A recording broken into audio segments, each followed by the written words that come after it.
Hello and welcome to Envision. I'm Deanne Conrad, Community Relations Supervisor. Dr. Brian Maher is the Superintendent of the Sioux Falls Public Schools, and when we're talking about curriculum, folks out in the community, what does that mean? Curriculum is actually the materials that we're using to support the standards that are requested or required by the state. There you go. What's the next question? In a snapshot. Yeah, that's good. But it's all of that.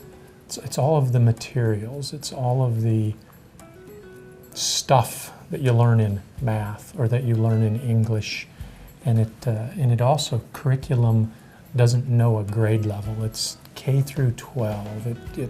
It weaves its way through every grade. So the process of learning and building upon what you've learned. Exactly right. Great. And so we're currently just in various stages of curriculum cycles. We have a curriculum cycle typically that we're looking at subjects every 7 years or so, and we're just finishing a couple of those, or at different various stages of those. Right. We're always in the curriculum development and review process. Now, we may be in it for English, we may be in it at a different spot for math, and yet another spot for science.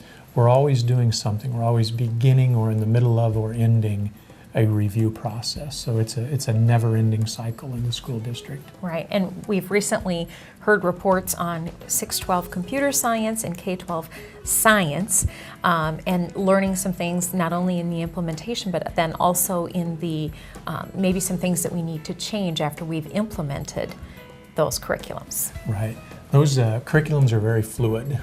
It is rare that they stay the same from one cycle to another, whether that be because of materials or that be because of updates in technology or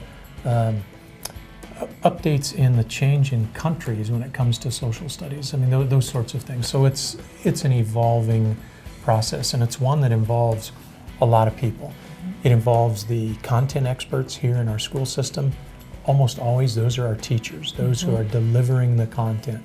But it also involves those who are process-oriented. Our director of curriculum is very much involved in that. Our grade level coordinators are very much involved in curriculum development. We also bring in the parent perspective into the development and review of curriculum materials. So it's something that's never ending.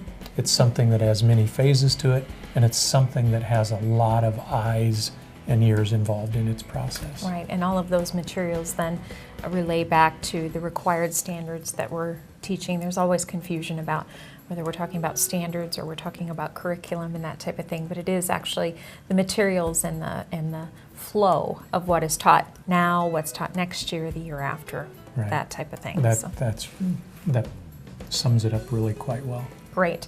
Well, always in the process of developing curriculum. It's not something we're ever done with. It seems like there's always something around the corner. When you see at a board meeting that we have finished the curriculum process, that also means we've started something else, right. And we're in the middle of yet several others. So you're exactly right. It's a never-ending process.